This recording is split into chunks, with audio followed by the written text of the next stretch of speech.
ఈ మందివే యూట్యూబర్లు అదే చెప్తున్నా. ఇంతవరకే ఉన్నాము కానీ చాలా మంచిగా అనిపించింది. ఫంక్షన్కి వచ్చినందుకైతే ఫుల్ హ్యాపీగా ఉంది.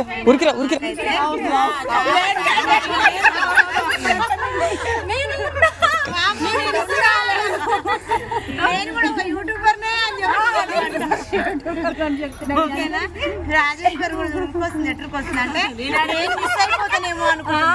ఆడ చేసే పనిష్మెంట్ ఉరికొచ్చడం కూర్చుంది. ఆడ పని వాళ్ళు చేస్తారా నువ్వు అట కూర్చుంటే? రాజేష్ గారు వచ్చి నేను ఎప్పుడో కూర్చుంది. ఉరికొస్తుంది అసలు పనిష్మెంట్. చూడు వీడియోలు రోజు తీస్తూనే ఉంటావు. అంత పిచ్చి ఎందుకు నీకు? అక్కల కోసం చేయాలి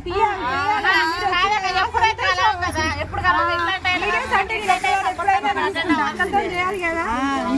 ఫంక్షన్కి వచ్చిందంటే ఏం చెప్తున్నా